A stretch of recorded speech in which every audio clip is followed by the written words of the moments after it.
Hello Mamo Kads, kamusta kayo? Matagal-tagal na rin nung huli kong ginawa yung stalker ko si ate girl. Pero after 2 years, doon ko lang na-realize na kailangan improve ko muna to bago ko ituloy yung istorya. Para sa mga nanood at tumangkilik ng stalker ko si ate girl, ito'y para sa inyo. At sa mga bago lang dito sa channel ko, subscribe na kayo! At hit nyo na rin yung notification button para updated kayo sa mga susunod ko pang video. Salamat!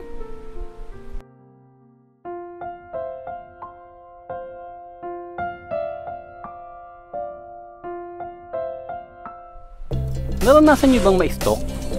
Hindi tulad ngayon na stalk ha, sa Facebook, sa IG, or TikTok. Basic lang yun. Iba yung stalk in person. Di naman ko kapugian, pero saksakanap ng gwapo. Joke lang. Pero itong ikakwento ko sa inyo ngayon, ay totoong nangyari sa akin nung college pa ako sa FEU. Unang araw na pasok pa lang sa FEU nun. Nagmamadali, kinakabahan, at syempre, naliligaw. Manong, pwede pong magtanong, saan po ba dito yung gym ng FEU? Ayun, iho, lumabas ka dyan sa likod ng FEU. Murayta na yan. Tapos tumawid ka dun sa kabila.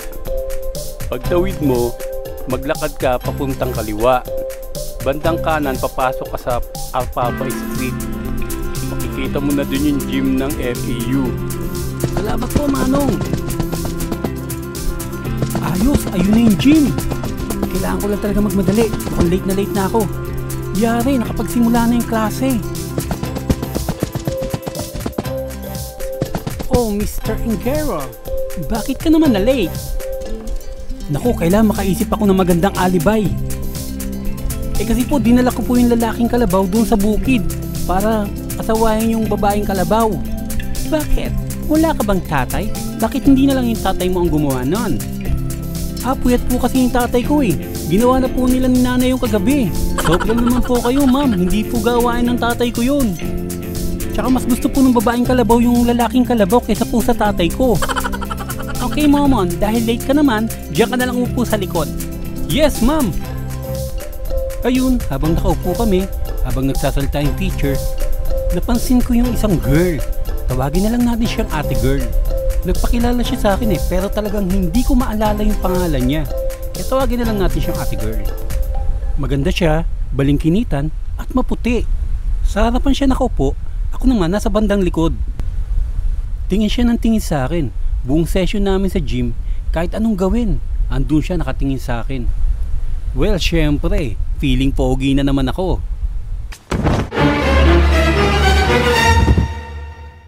Pagkatapos ng klase, habang nag-aayos ako ng gamit ko, nandun siya, naghihintay siguro na magpakilala ako sa kanya. Siyempre, pakipot ako. Bakit? Ako ba ang tumitingin? Ewan ko, siguro di niya na napigilan. Nilapitan ako ni ate girl. Ako nga pala si ate girl. Ako naman si Mon. Mayroon daw milk teahan doon sa harap ng gym. Kaya inaya niya ako mag-milk tea. Tara ate girl, basta treat mo ah. Masaya, nagkwentuhan kami, biruan, tawanan. Hindi ko na nga napansin yung oras. Ate girl, I need to go ah. Kasi may isang subject pa ako eh. Thank you nga pala sa treat ng merienda.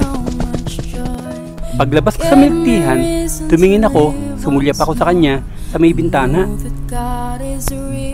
Nakita ko, nakangiti pa rin siya sa akin. At hindi niya talaga inaalis yung tingin niya sa akin ah. Dumaan ang araw, dumaan ang buwan, dumaan ang manok, dumaan yung mga chismis na mga walang kwenta kong kapitbahay. Wala akong nakitang ate girl uli. Medyo nagtataka rin kasi ako. May pasok pa siya sa PE pero hindi na siya pumapasok. Ganun lang, pagkatapos namin magkakilala, hindi na kami magkikita. Dumaan yung mga araw, medyo nawala na rin sa isip ko si ate girl. Kasi medyo nalilibang na rin ako eh. Ayun, isang araw nakatambay kami ng barkada ko dun sa bilyaran. Medyo nahilig ako sa bilyar nun eh, aside sa basketball.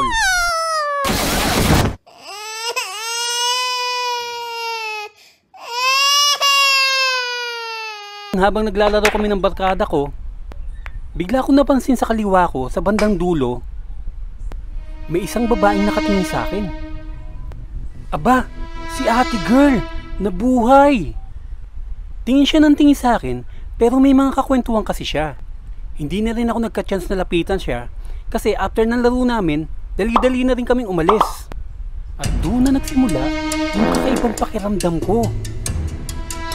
Kasi yung sumunod na araw, lagi ko na siyang nakikita. Sobrang weird, no?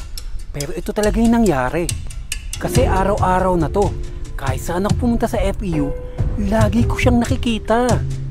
Pag kumakain ako sa kantin, nandun siya nakatingin sa akin. Nung nag-aantay ako ng jeep pauwi, nakita ko siya sa likod ng pila. Mula nun, talagang lagi ko na siyang nakikita. Sa ground ng FEU, sa mga corridor ng building, kahit pag nakatambay kami sa Isitan Recto, minsan nakakasalubong ko siya sa escalator. Alam mo yung feeling na may nakatingin sa'yo pero hindi mo alam kung nasaan. Siyempre, ang tendency, lilingon-lingon ka sa paligid, hahanapin mo kung sino yung nakatingin sa'yo. Hanggang makita mo, ayun, siya yung nakatingin sa'yo. Nagtataka lang ako, bakit hindi siya lumalapit? Magkakilala naman kami. Uy! Yun talagang sobrang pinagtatakahan ko. Bakit hindi siya lumalapit? Nakatingin lang siya sa akin. Parang okay na siya sa ganun. Minsan, iniisip ko, baka coincidence lang na nagkakasalubong kami.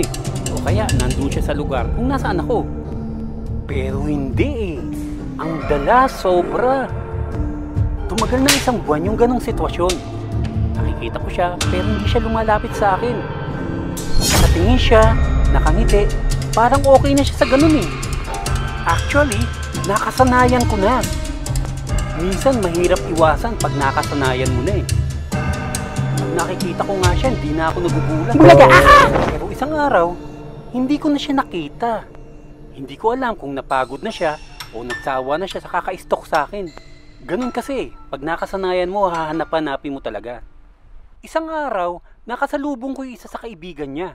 Hindi ko talaga siya kilala pero namumukhaan ko kasi lagi niyang kasama. Kaya naglakas ng loob na rin ako kausapin siya para itanong kung kamusta na si ate girl. Hi miss, di ba kaibigan ka ni ate girl? Tatanong ko lang kung kamusta na siya, ba't hindi ko na siya nakikita? Ikaw ba, Simon? Yeah, ako Simon, friend niya ako. Okay. Kasi meron siyang pinabibigay sa'yo. Sabi niya just in case magtanong ka sa amin. Iabot daw namin tong letter sa'yo. Ganun ba? Bakit hindi naman siya nagpaalam o nagsabi man lang na aalis na siya? Di rin namin alam eh. Ang alam namin, malungkot siya nung umalis. So ayun, binasa ko yung letter. Nagulat talaga ako sa mga nabasa ko. Hindi ko nasasabihin, abangan nyo na lang sa part 2 kung ano yung laman ng letter. Ang masasabi ko lang, sobrang lungkot. Kahit kayo malulungkot pag nabasa nyo eh. Nasabi ko lang sa sarili ko, sana nagkaroon kami ng chance maging close ni ate girl. Kaya kayo, kung may mga mahal kayo sa buhay, pahalagaan nyo sila hanggat nandyan sila. Kasi pag wala na, ang hirap. Hindi mo alam paano mo tatanggapin yung sitwasyon. Eto kilala ko pa lang. Paano pag talagang mahal mo? Ayun, nakauwi na ako. Hanggang gabi, iniisip ko pa rin si ate girl. Hindi siya mawala sa isip ko. Hindi ako mapakali, pabaling-baling ako. Hindi ako makatulog. Basta ang nararamdaman ko, sobrang lungkot ko.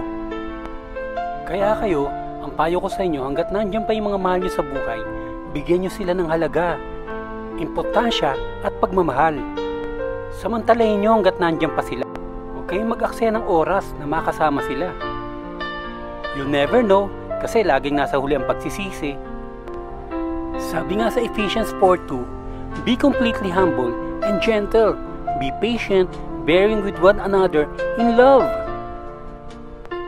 Dito, ini-encourage tayo to treat our loved ones with kindness and patience. Hanggang sa muli, Mamaw Cats, abangan nyo ang part 2.